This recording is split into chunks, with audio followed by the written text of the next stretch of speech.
Greetings and salutations, Uke West friends. My name's Kevin Carroll. I'm coming to you from Austin, Texas today, and I'm thrilled to be with you and to teach some things I think are really fun. The first thing we're going to kind of dive into is taking a song, in this case, the Red River Valley, and looking at it as a folk song, and then seeing what we could do to change it to a blues song, and then what we can do to change it to a jazz song. We'll talk about some of the elements involved in that as we go, and then we'll take that same song and look at not one but two chord melody versions where we're playing chords, melody at the same time. And we'll do one more chord melody study of Silent Night in both a traditional form and a jazz form. So a ton of stuff. I'm going to try to keep the pace moving. Got 7 handouts for this 60-minute class, so I want to get through it. But first, want to thank Aaron Kime for recommending me, and unfortunately he had to cancel, and I'm filling in for him, but these are my own materials. I'm not sure what he was going to be teaching. And I'd like to thank John, your fearless leader, one of your fearless leaders at any rate, for working with me to come up with a video method for this class. All right. With no further ado, we'll get into the teaching. And that is low G. I'm not sure in Calgary if people are using the D6 tuning there. I know I did 3 years of the James Hill training, and a lot of people, or not a lot, but there were some that used D6. It seemed mostly in Eastern Canada. So I want to start out with this Red River Valley, just as a folk song. I've got the parts separated, something you might find in, any kind of music book. And I really recommend starting with the melody. And I'm just going to use my thumb right here in the sweet spot, kind of reaching around this upper bout. If we don't know parts of the uke, this is the upper bout, this is the lower bout. A couple of other things I really find helpful. One is just trying to sit up as straight as I can. Even leaning back is going to make this a lot harder to hold. So I've got my feet on the floor, but sometimes it's a little hard for me to get the camera in the right place and do that, but I'll do my best. And so Red River Valley, we're in the key of F, and got the F chord. We'll have a C7 chord and a B flat chord, but right now we're going to start with the melody, but those chord shapes can kind of be seen. And so I'm going to take it nice and slow, like a 1 and 2 and 3 and 3.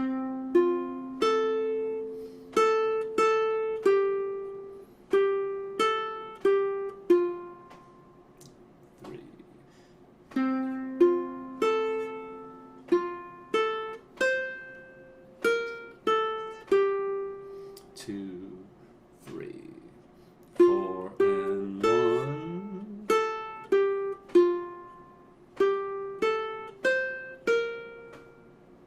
3.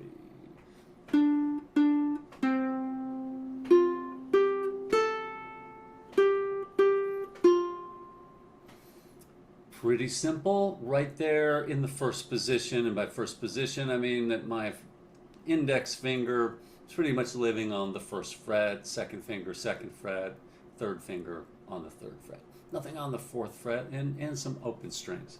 Over time I could try to memorize that, or I could try to pick up the pace.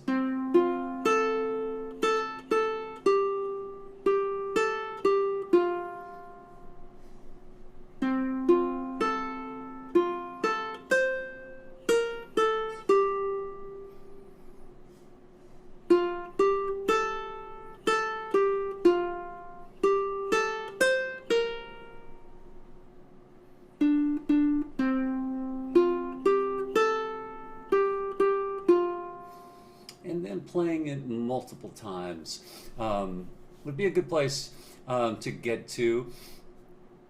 And by understanding the melody, it can help us understand the harmony.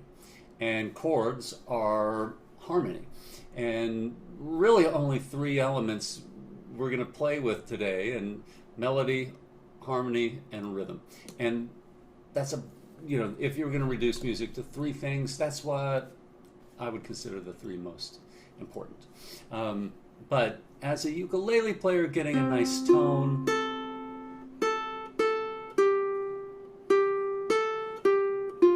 couple of little things, especially for beginners looking to kind of climb the ladder a bit.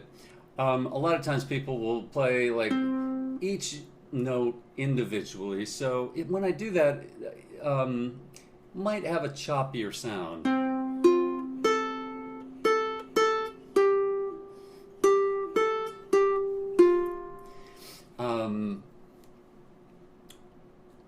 It kind of puts an accent on every note, but by finding this, we're in the key of F, this F chord, this shape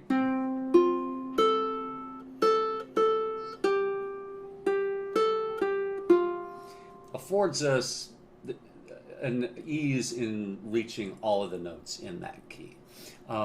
So finding a pivot finger can be really useful, and this first finger on the F lets you know where the notes are around that. And you have the C, the D, E, F, G, A, B flat, and C that we could use in the song. Also, if I come back here with that pivot,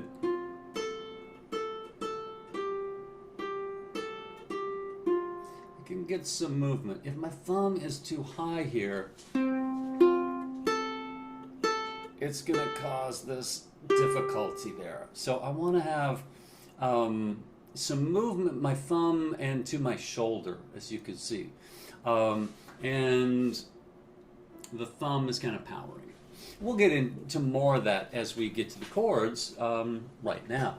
So with that, bum, bum, bum, bum, bum, bum, bum, bum, bum, bum. This is exactly what's on the page.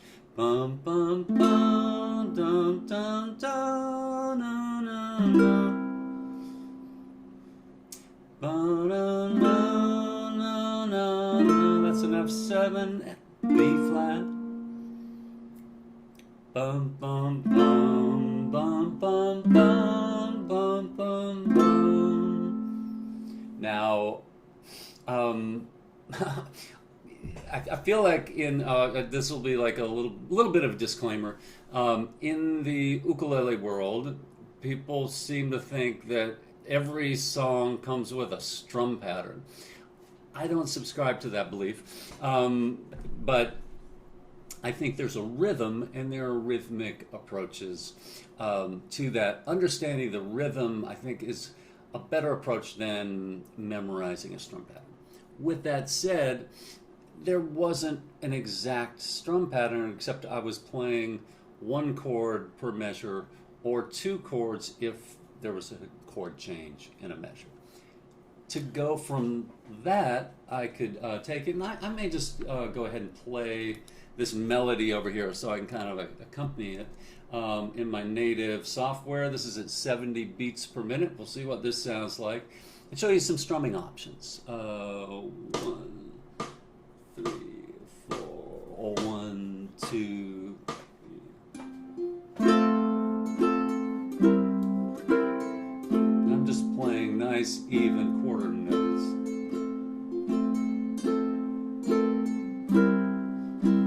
So whatever chord picture I'm seeing,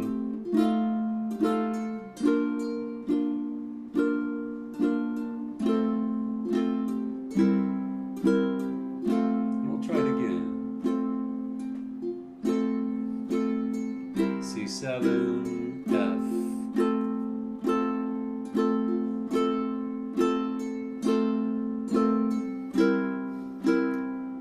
Now if any of you have ukulele friends or partners, one could play the melody, one could play the chords.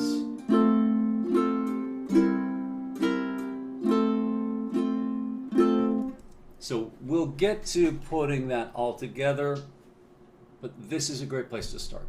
Understanding the melody is going to unlock our chord choices. Down the road, hopefully I haven't skipped over anything there that would be too obvious a question, but just the chords, F, C7, we have an F7 and B flat. 4 chords. Working on those would also be a great idea. So from there, I'm going to take us to a whole different place. And that's to change the genre of this song.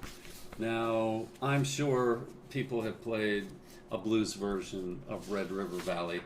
I've just never heard it other than, I think I taught this class maybe in 2015 at Port Townsend in Washington, as I recall. But other than that, I don't think anyone that I know of has heard Red River Valley in a blues version. And I might even do a little bit of a screen share here just to help understand some of the choices. But first, I'll tell you, especially for the auditory learners,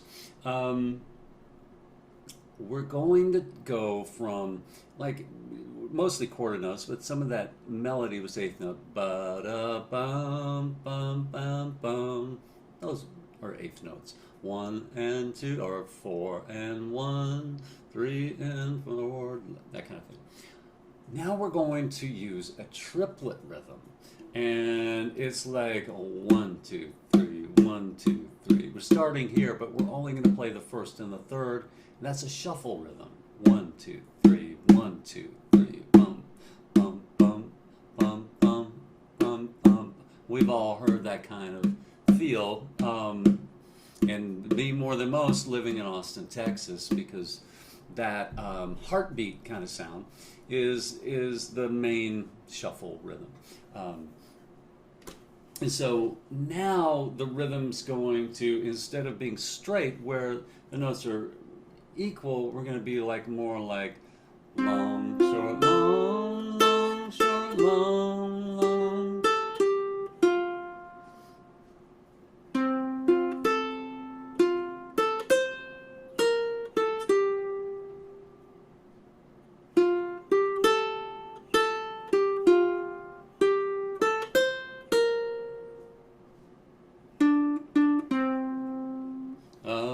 I'm losing it, sorry.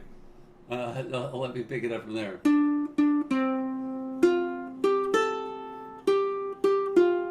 Instead of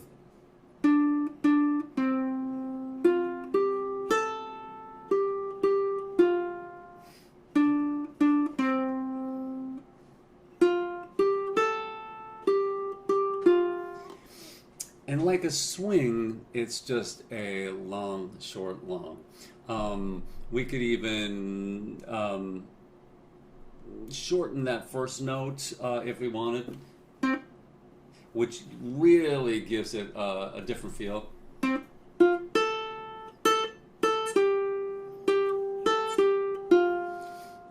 It's like one of those skills that hard to describe, but I have to shorten, probably with my right hand, just touching the string instead of.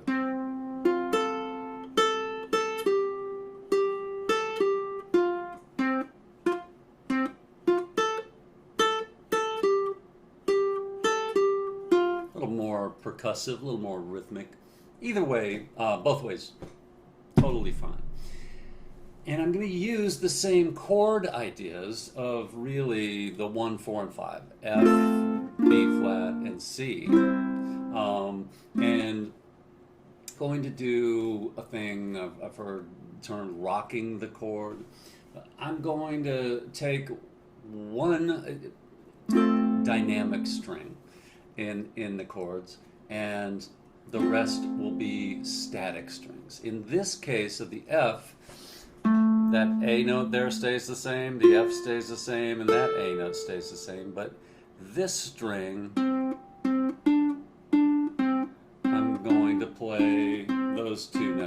play the F chord. Bum, bum, bum, bum, bum, bum. And then on the C chord,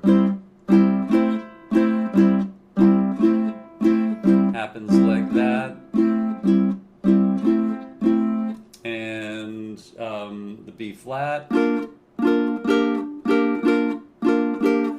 Now, if you know a little bit about music theory, there's some rhyme and reason to this. I'm taking the fifth note of the chord. So in this case, F is the 1, A is the 3, C is the 5. In the key of F, the scale is F, G, A the 3rd, B flat is the 4th, C is the 5. The 1, 3, and 5 make the chord, and I'm going to move between the 5th and the 6th. And now another way of looking at it was like an F chord and an F6 chord, which looks identical to a D minor. And just kind of sliding my 3rd finger. And again, it's not a straight rhythm, but this shuffle rhythm. So instead of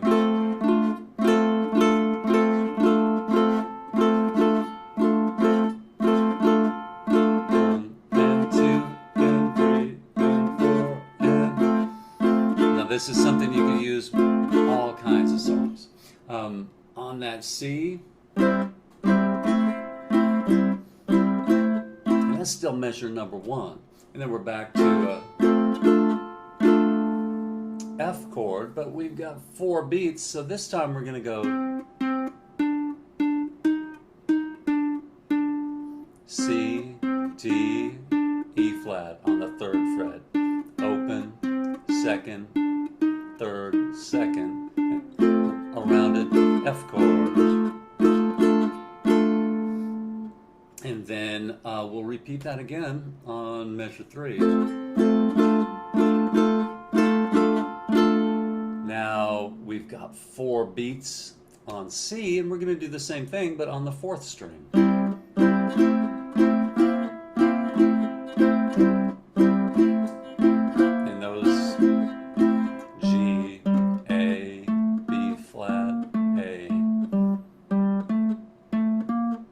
Could even play those notes while somebody else was playing a C. That would sound really cool. Then we're back to F, and then on our B flat, we're just going to play the F, again the 5th note in the B flat chord, and the G note.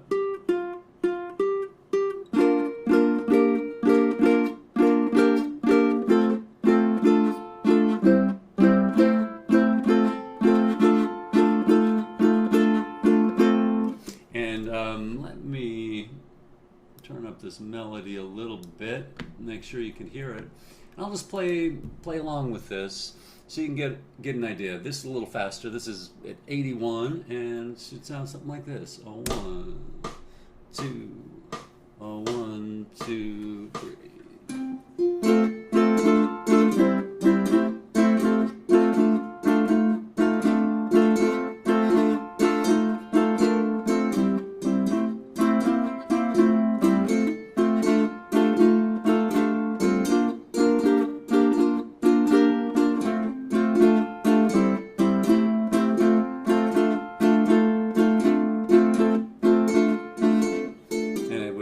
Cycle around. You could do a lot with that, and you could turn this from that's really kind of a medium tempo shuffle, and let me just slow it down a bit more here, like 15 beats, just to show you what this would sound like a little slower. 2, 3.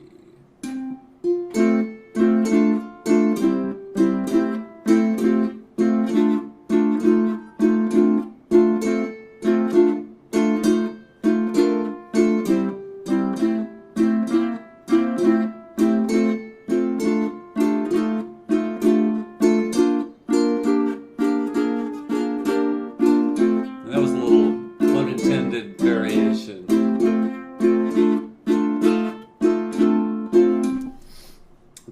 that feel and getting that shuffle rhythm gets us into the blues world. Makes it much more, like I said, heartbeat like. Bum, bum, bum, bum, bum, bum.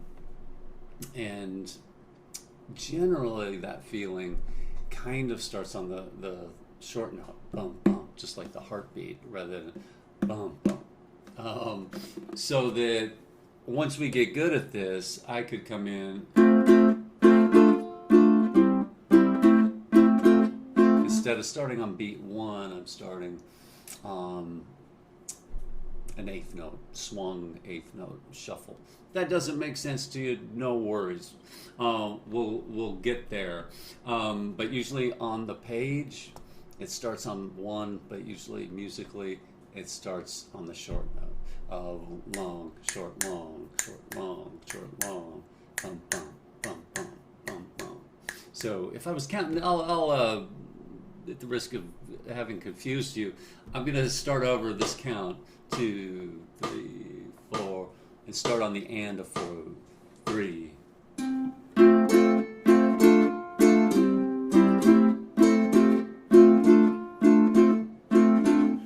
And one more time, just to kind of give you 2, short, long. Short, long, short, long, short, long, short, long, short, long, short, long, short, long. That gets us kind of into the action rather than that long, short, long, kind of a jerky way to get into that. Great practice. Still just using the thumb and really kind of starting to get some more development in this muscle, which is the biggest muscle in our hand. So it's a good idea to use that one. Sometimes I see people trying to do this like kind of like pecking at the string. I really want to. Sometimes this stuff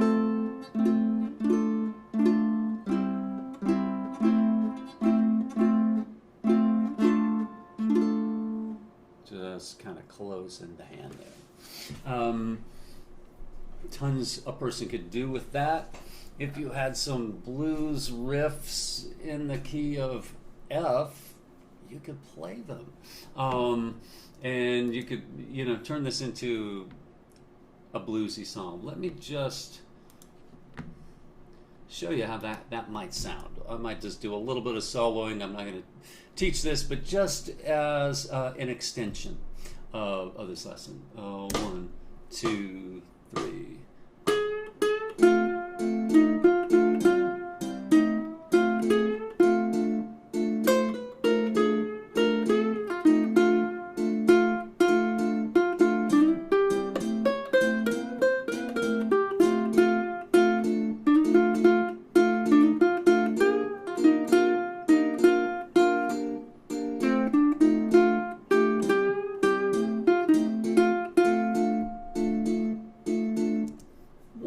Idea of using like maybe the F blues scale, if that's something you're interested in.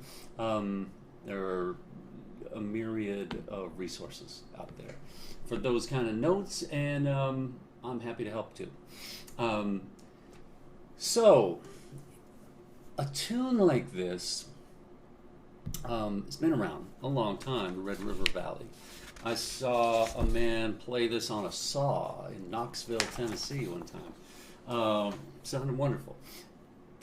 Pretty ancient song. Any song could be turned into a blues song.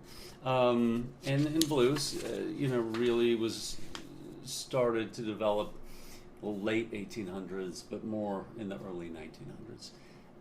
And immediately after that, jazz came along.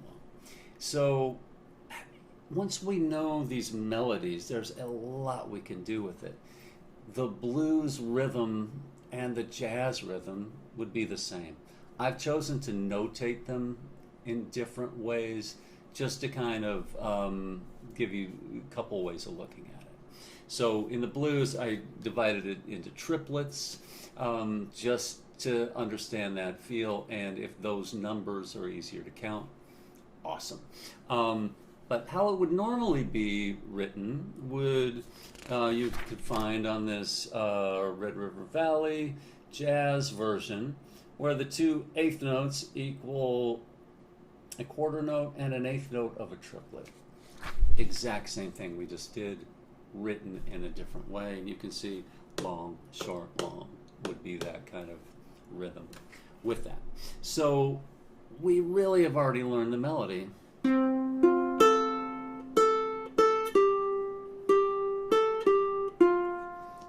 The same kind of feel. Now, in blues, we're taking mostly 7th chords. And if you really think about this, 7th chords are tension chords. And, you know, typically like a C7 would resolve to an F. And in our folk version, we have that. And in our blues version, really kind of an F7, B flat, you could have a 7 in there, and a C7. Everything's 7s. Because it's the maximum tension, which I think kind of tells the story that underlies the lives of a lot of the people who invented blues. Now with jazz, we tend to have some different kinds of sounds and shapes. And if you're a total beginner, some of these may be a little tricky. But I think it'd be really great to start to learn them. And just in the way that this is C6, that's the tuning of the instrument.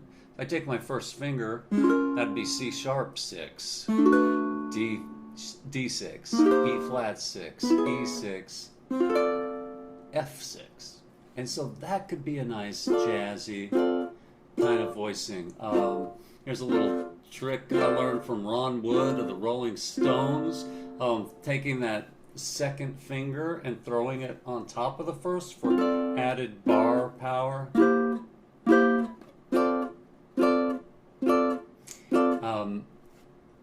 So there's a trade-off here with these open string chords, like especially like a C7, for instance. It's hard to control rhythmically because the open strings, I have to use a lot of effort to mute them.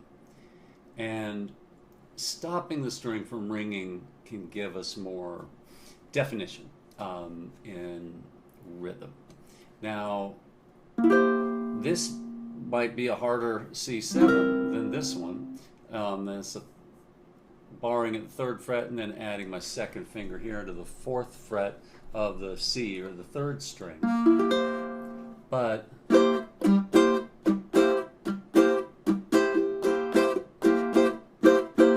I can control it by pulsing the chord. And let me see a good angle here. I'm squeezing and letting go. So if I play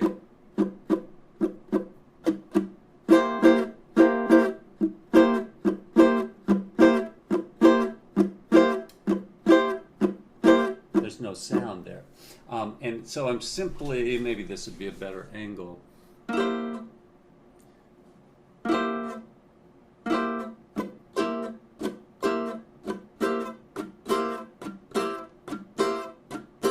can see my thumb is kind of working to squeeze and then letting go. Now, so it can take a while to get these bars, B-A-R-R-E chords under your fingers. And really, again, I'm going to utilize this biggest muscle to get that pulsing. But the sound of this, I think, is so worth it. And so this one, let me pull this up here. And I'll just play along with it. I think that'd be the easiest way, and I may have to. It was all the way yesterday when I rewrote this one. We'll see how well I remember it. I've added a couple of little jazzy tricks, one of which is to just occasionally slide down a half step. And that would be kind of in the swing tradition. So I have like this.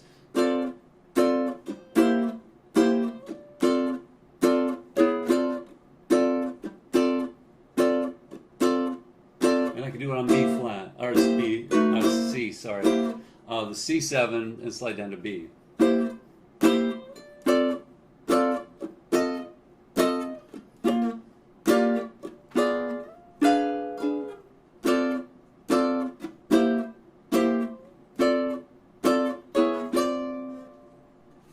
I'll play that, and you have that again on this jazz version here, with the chords and the melody once again. Here I go. This is at 70. Nice, easy tempo. 1, 2, 1, 2, chords. And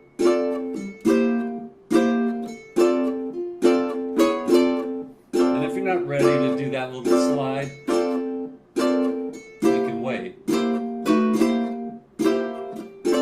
There's an F6, that's an F7, here's a B flat 6. A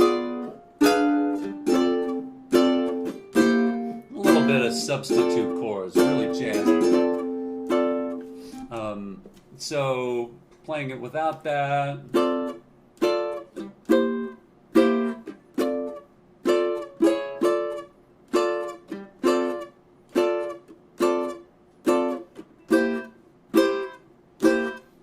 C7, F6, adding my second finger to the first string, F7, and then changing to this shape, which is a great one to know. I've got my first and third fingers on the third fret of the fourth and second string, and my third and fourth fingers. This can be one you can really get confused about, but after a while, it'll make a lot of sense. I B flat 6. The same kind of flavor as the F6.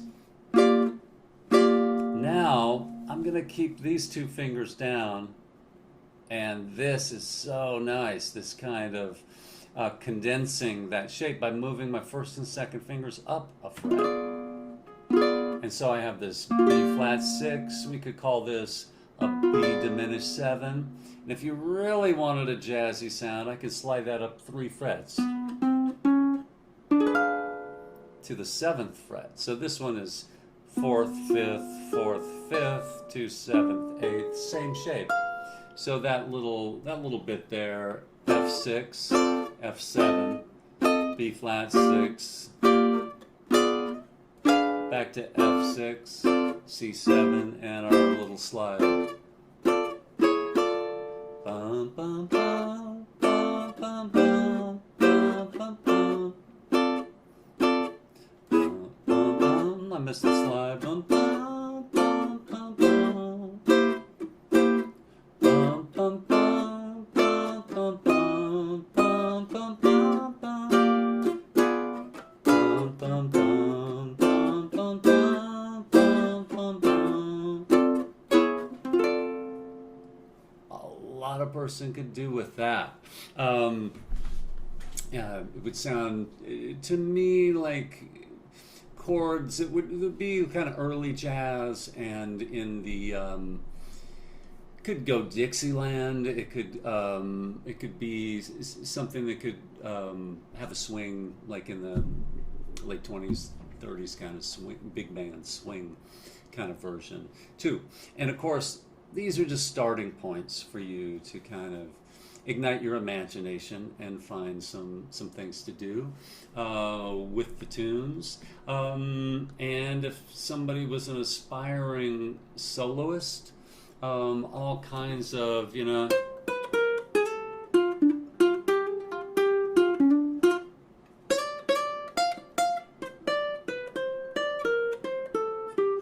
all kinds of things you could play against those chords and kind of explore and have a lot of fun. And I highly recommend playing these with not only by yourself to kind of get a handle on them, but I think these can come to life when you play them with another person. I've been actually working on a book of duets lately, and I just love it. It's been a surprise in how successful it's been in the growth of my students. And I feel like mostly, you know, being used to teaching in front of a Zoom class or actual people, this would be the time where I said, any questions? But you can send those to John, and I'll answer those in a separate video. I'm going to take a drink of water, take a deep breath, and we're going to move on with Red River Valley. And I'll give you a little background into chord melody. Now, this is a concept that I think I first saw on TV with somebody like Chet Atkins, where he seemed like in the early 70s, he was on every TV show playing guitar, oftentimes by himself, playing bass lines, chords, and melody, and soloing all at the same time, seemingly. So this is a place where the magic kind of happens. The concepts here are that the melody is the most important note, and the way psychoacoustics work, the highest note has the most importance in our brains. And if you've ever been in a restaurant and people want to be heard, the pitch just goes higher and higher and higher. And if your voice is down here, you kind of get drowned out as people are trying to be heard. Interesting. So with this, to keep that voice, and then I'm just going to add basic chords for the most part. But we'll think of this in a way, if I play a note in the chord that's higher than the melody, that will negate the melody. And so with this, I now am going to play some chords. Like if I'm just playing an F chord, sometimes I'll play all 4 strings, but that's if A is the melody, or C. But if F is the melody, I'm just playing those 3 strings, 4, 3, and 2, and trying to brush these 2 and hit that. So in this way, F is the melody, A and C are the harmony.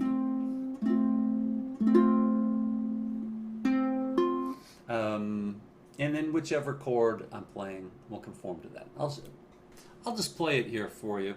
Super simple, and again, I'm not going to fill in the rhythm. So this would be the beginner place, and this would be the place to go after you've played the melody and have some grip on the melody and the chords. So here I go.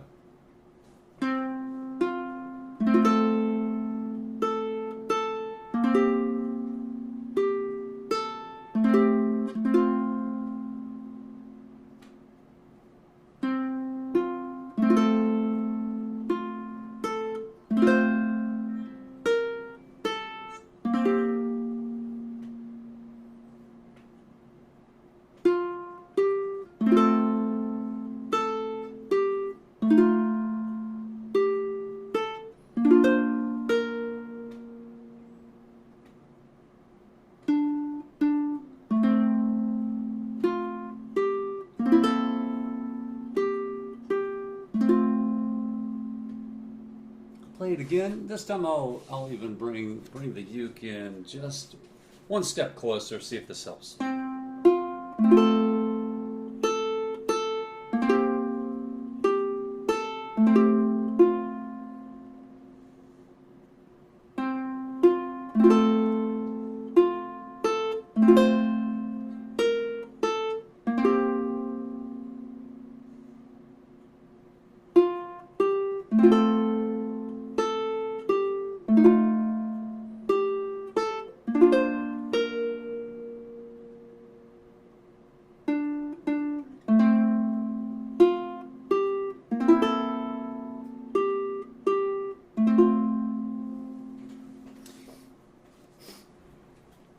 Now it may look easier than it actually is. It'll take a little time playing the melody and getting the chord to fall where we want it to. And it's either on beat 1 or on beat 3.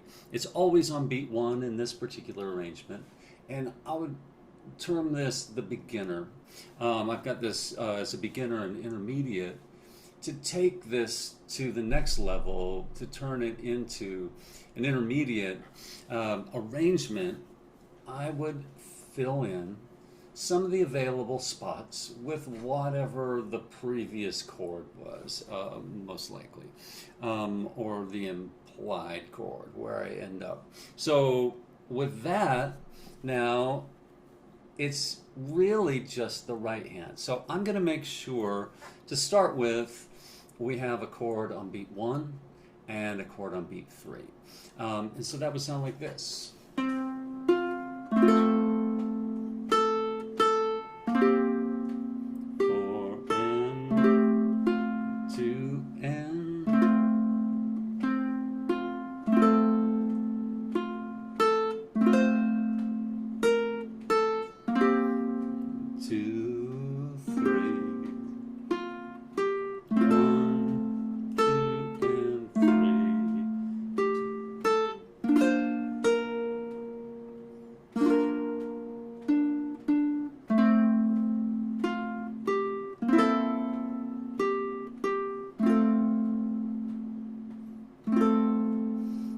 Could add a little bit more of a rhythm to that if I wanted to, and maybe add some eighth notes. And in that case, if I'm just using my thumb, it would just be a down, up.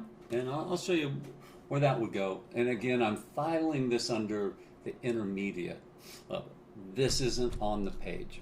You have to bring it to the page. But there's so many possibilities with this.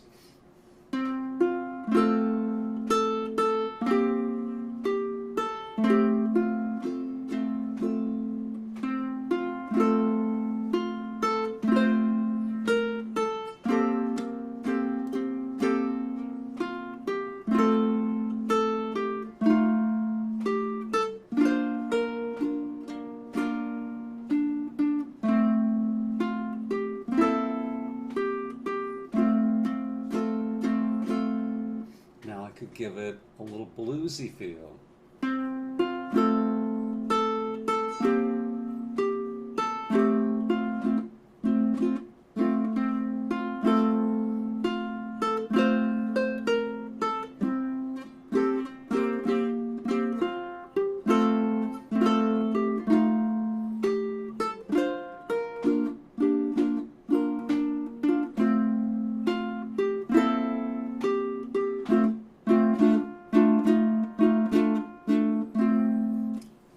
Ton of things a person could do here.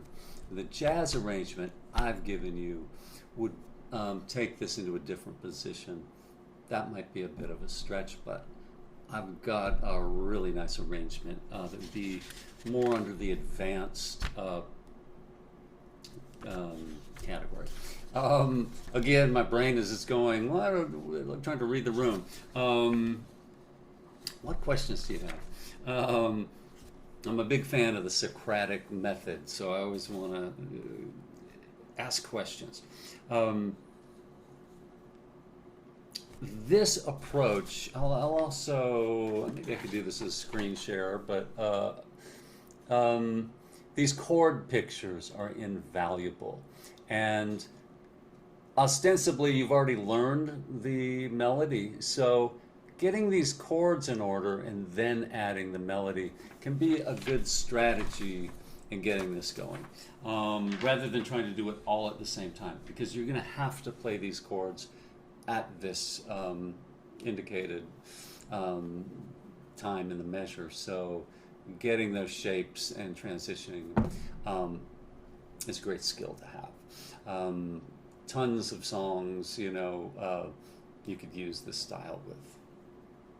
Now from there, again, I'm going to take it a little deep breath, and this is going to be our last adventure with the Red River Valley. And this is one, I'm a full-time ukulele teacher, and I'm digging all the time, looking for things, learning.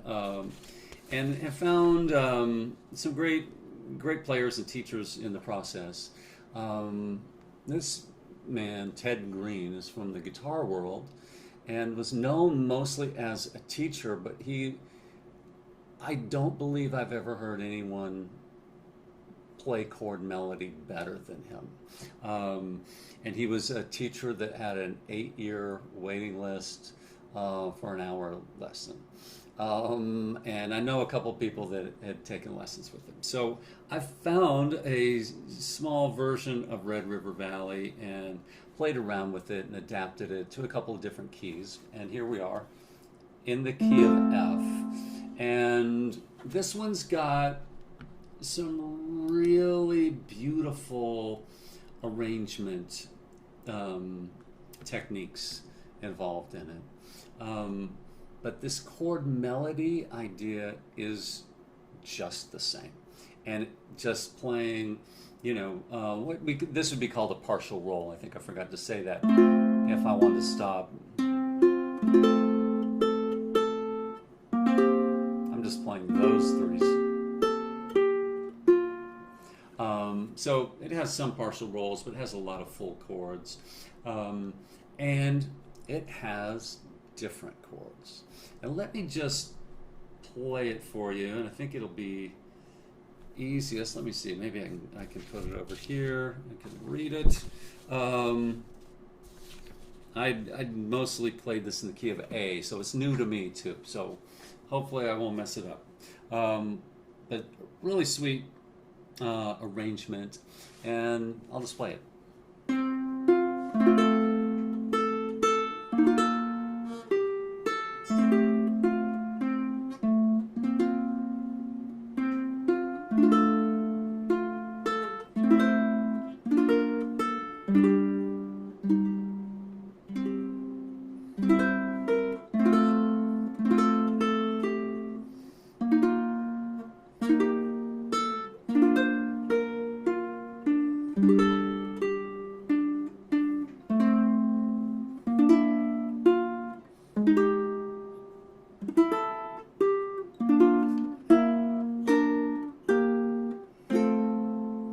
Really cool techniques in that, and I'll talk about them as starting here, and again, if I haven't shown this one, Red River Valley Advanced.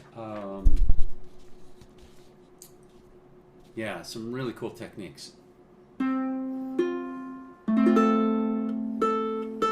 Just about the same, but instead of playing that C7 chord, just playing this F7 with the B flat in it, you could look at it, or an E flat sus. Really doesn't matter, but it's the sound and the effect.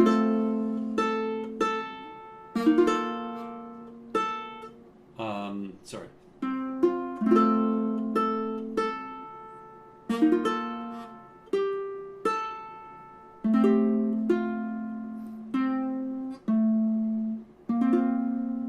And so this one has a little bit of counterpoint, these little notes that aren't the melody. So I have the melody.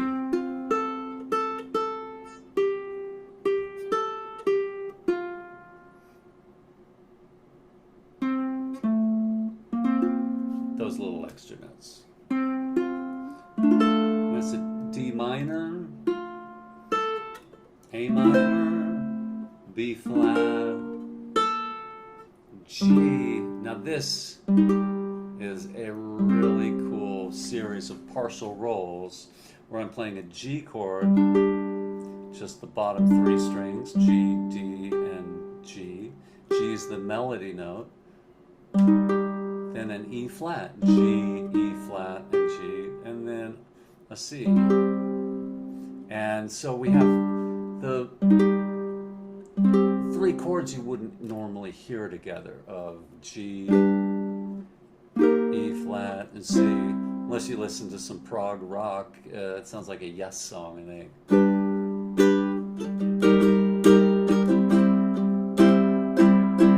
Anyway, so this nice way of just harmonizing a G with 3 chords that contain G. And and it kind of tells a story and brings us more fully back home. So far, F, this F7 over B flat,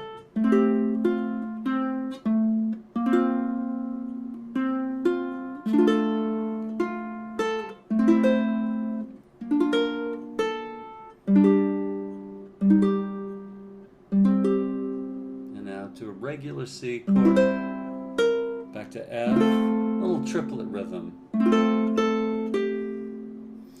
to an E flat, 3rd fret, 3rd fret, 1st fret. I would play that here, that's right.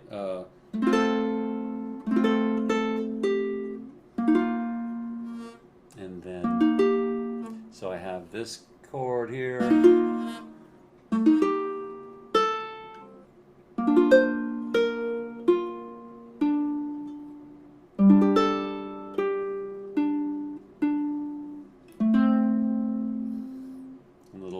Discord with this B flat, flat 5, and an A flat major 7, 1st fret, 3rd fret, 3rd fret.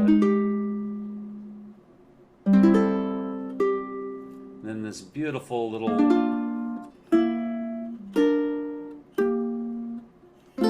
non-adjacent strings, I think, kind of require this pinch here. So at that end, B flat, and E at the same time, D and B flat at the same time, B flat and G at the same time.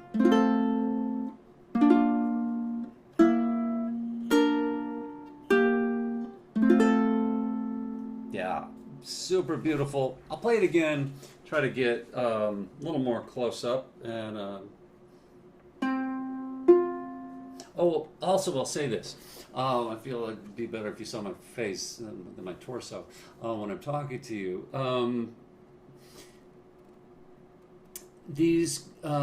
Some of these chords are kind of on top of each other. So in that, I want to make sure I can get to the next chord. So sometimes we would look at something and say, well, I just always play F this one way. I think we'll have to start learning multiple ways. You may not use them all the time, but you may use them when you go from F to B flat.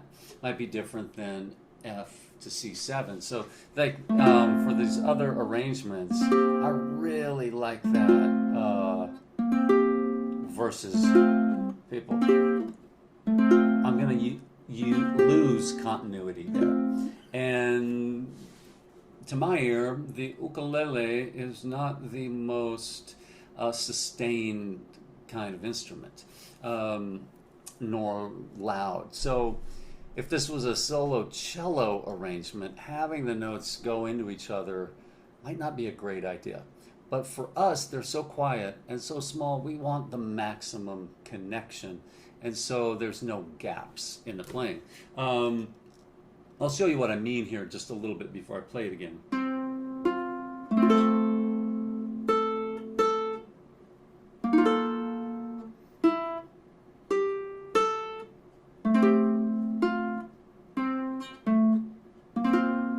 Versus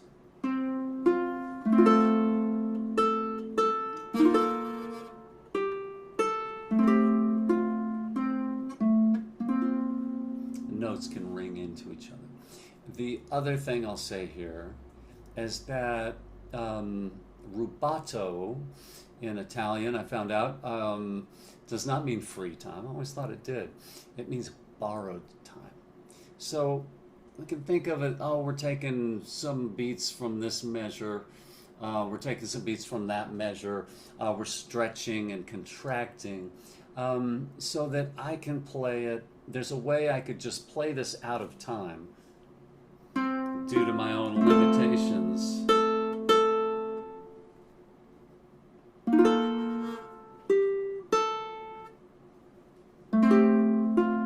And there's a way I could do something similar, working around my limitations, but make it feel intentional. So I'm going to try to play this a couple times and let you get some close-up looks at this, and here we go.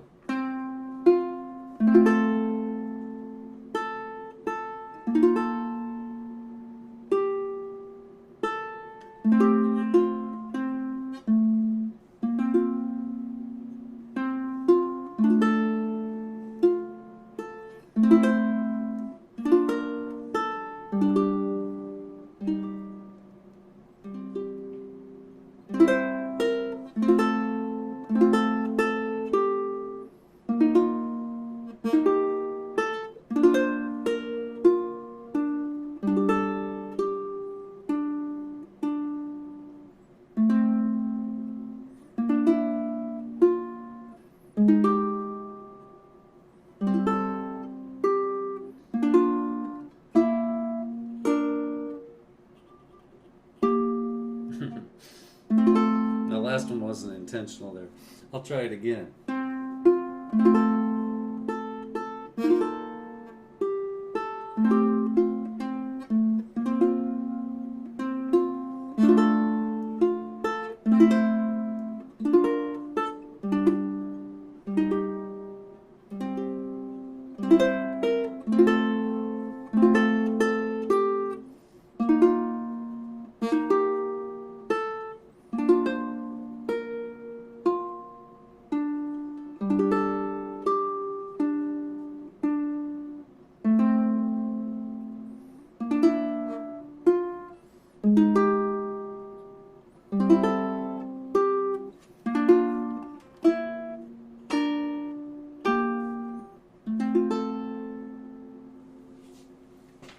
Hopefully that was all visible there. And we just worked through 5 worksheets on Red River Valley. If nothing else, you have a much clearer idea how this song goes.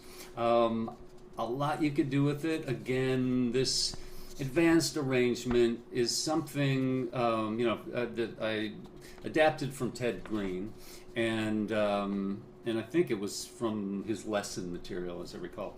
One of a countless number of possible approaches to the song.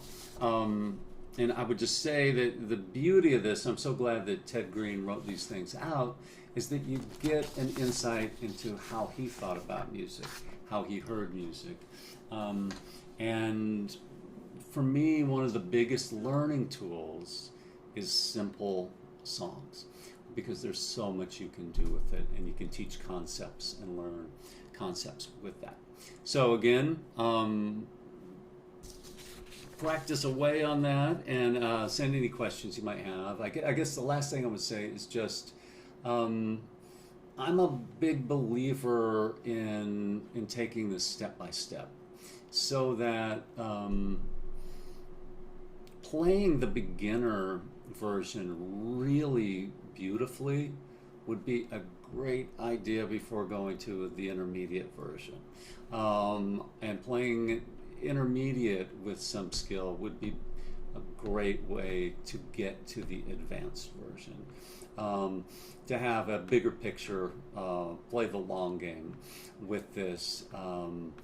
And though you may just want to dive in and get to the advanced immediately, I would encourage you to get the other two kind of under your fingers first.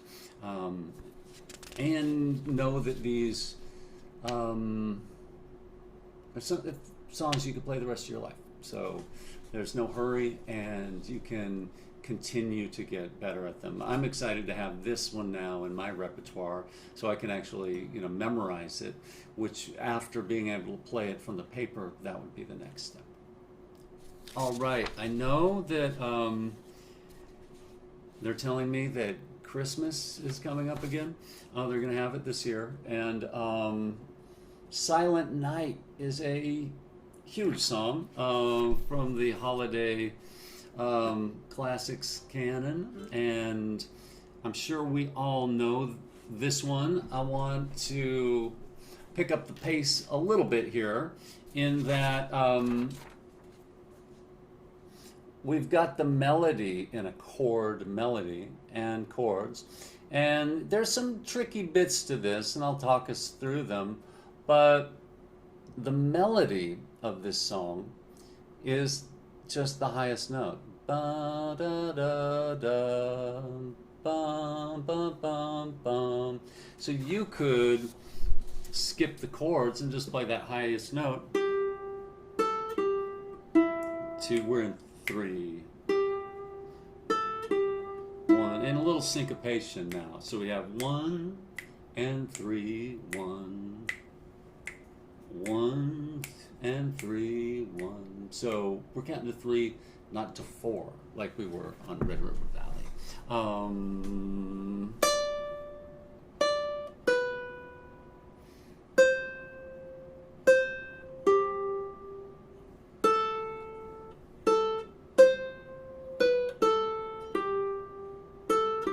Now, most of you, I think, will have the intuition to play without reading the rhythms.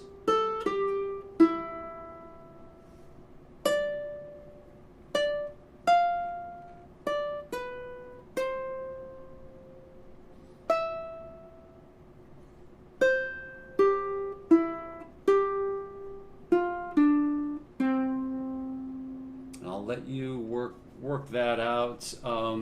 Multiple ways you could play that. But now adding these chords, and we're just adding a lot of C5 or C, G5. The 5 just means that there's no third in the chord. So again, in G, G, A, B, C, D.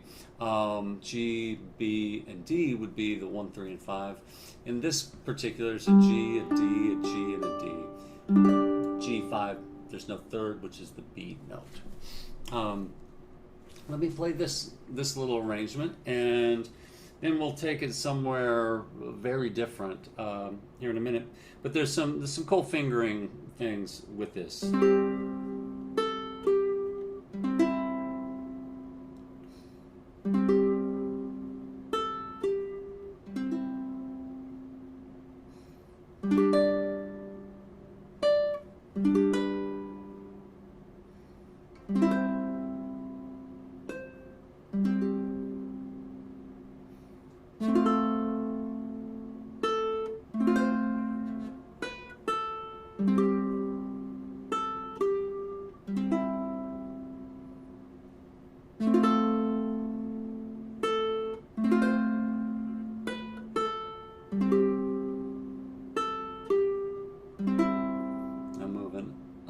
This G7,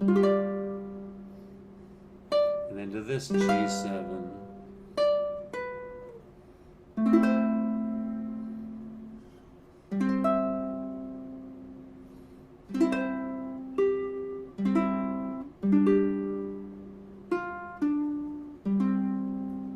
and you just with that partial roll there, C, the low C is the melody. Once again, a little more close up. I'm adding vibrato just to make it sing a little more. Not necessary.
You may not be familiar with this form of a G7 chord, 0, 5, 3, 5, fret numbers from the low note to the top note or from the ceiling to the floor.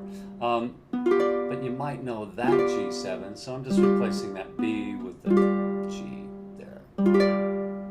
And then this G7, 0, 7, 7, 8. So you could even like kind of connect the dots between those. I'm sure most of you know that G7, one of the first chords people tend to learn on the instrument. And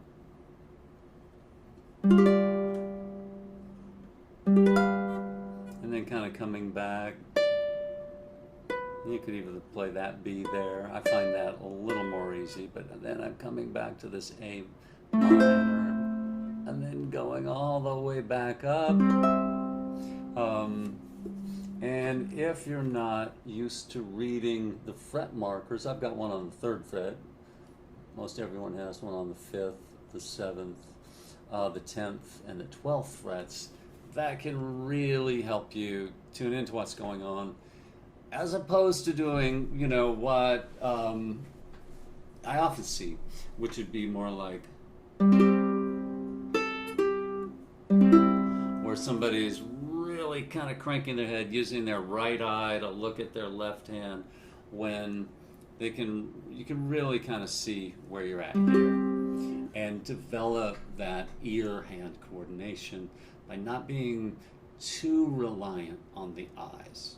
But that's a tough order. And I know we have a lot of stuff here.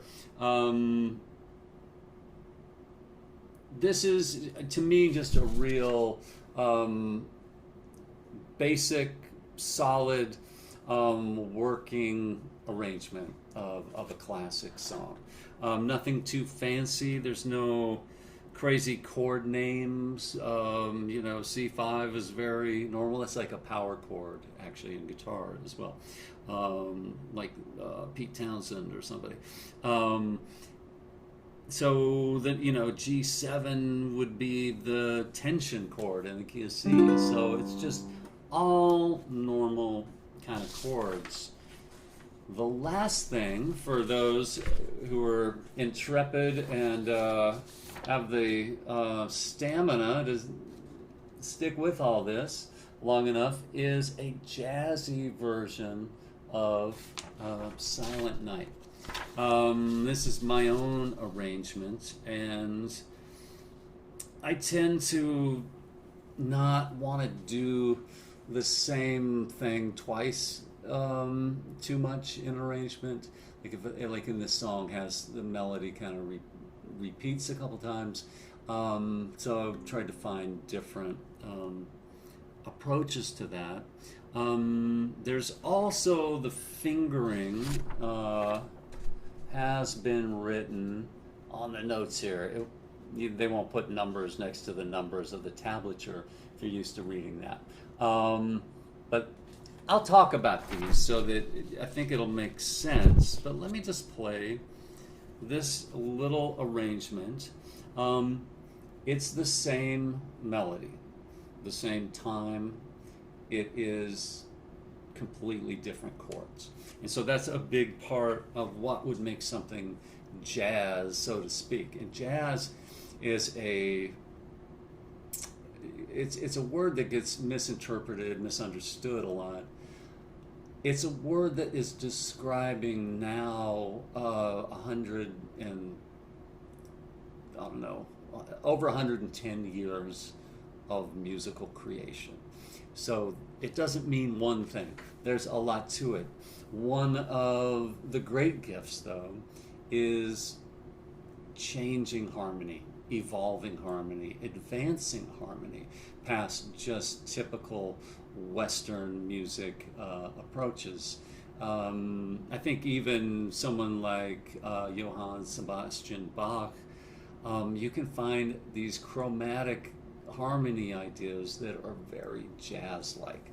They've been around, but jazz people really have taken these to new dimensions, and it's a pretty awesome thing that happened on the same continent that we now live, North America. So with that in mind, I'm going to play this, but even just looking at this, you know, just reading the chord names is like a C over a B, C7, A minor 7, no 5, C augmented, G6 over B, A flat diminished 7. That's in the first 6 measures. So we're adding just a different take to this.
In my mind, that version emphasizes the night part of it, and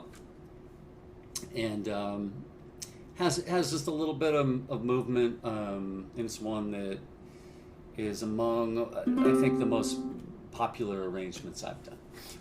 So to kind of get into this, if I play these two fingers, it may not be a huge problem.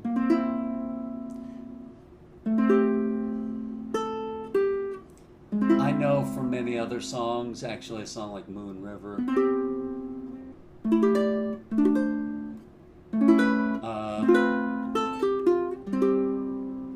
this is a great fingering to learn for that. And it's like an F chord moved up 2 frets. Again, we start with a partial roll, then the first string, slide down. I'd probably go second and fourth finger.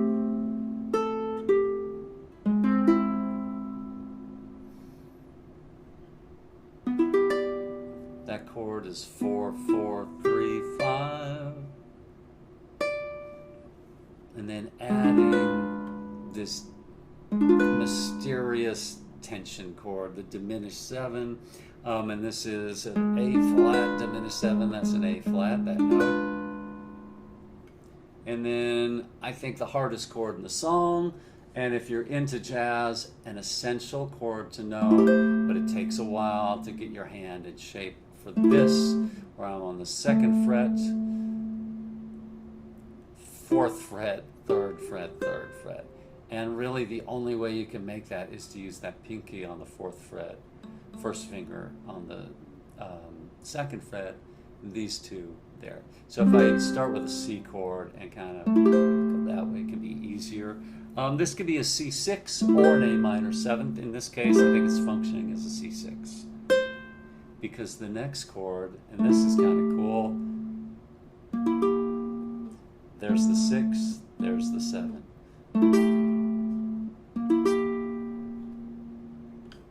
To this D minor, another diminished 7.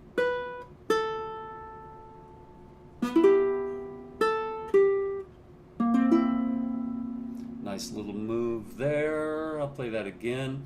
From measure 9, D minor.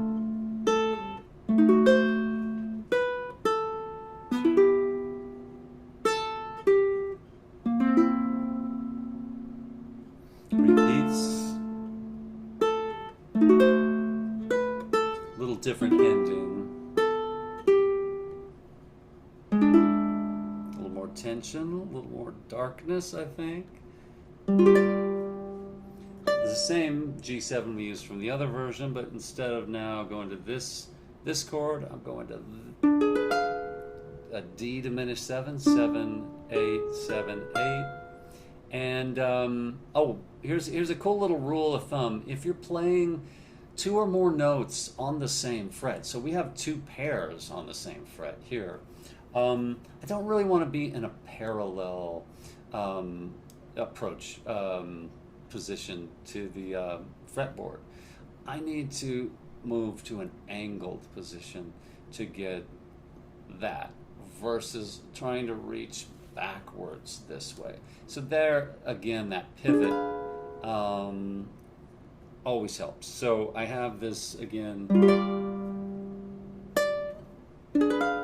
And so another concept of finger logic, I would call it. Going from here, these 2 fingers are already on the correct strings.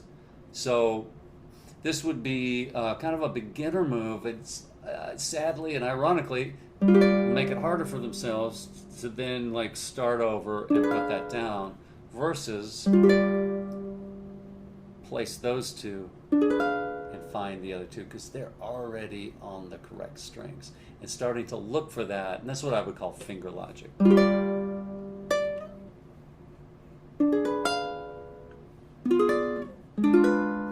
that same shape just slides from the 7th fret to the 4th fret to the 1st fret.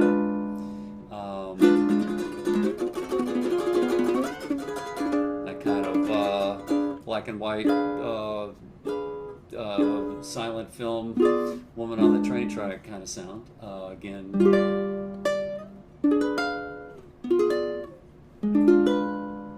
Back to our old friend.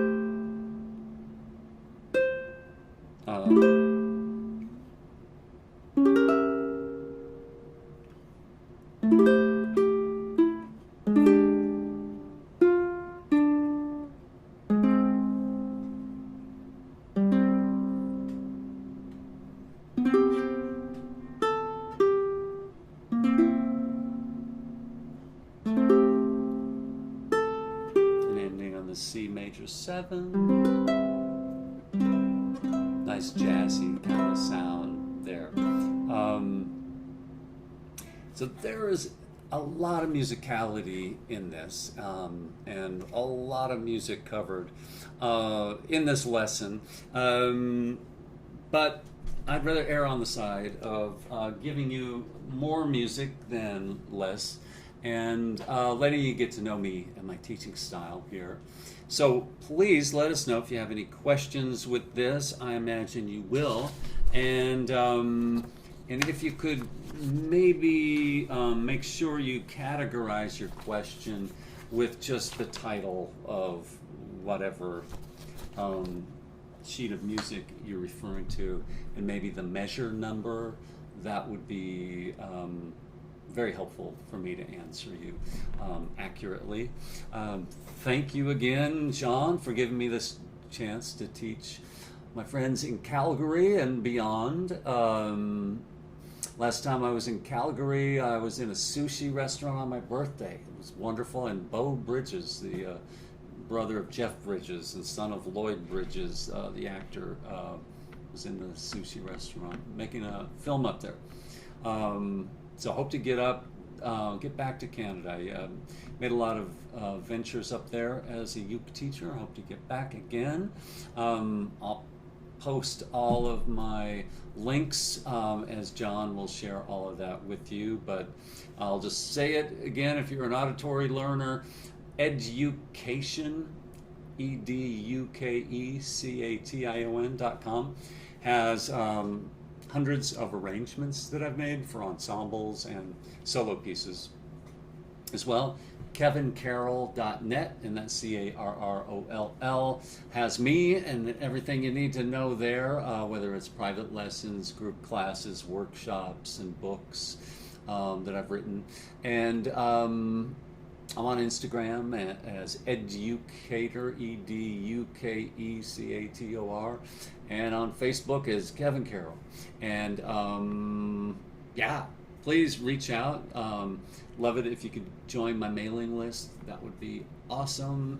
I have a whole bunch of stuff. I have a ukulele teacher training, ukulele teacher summit, I'm calling it, happening in the summer.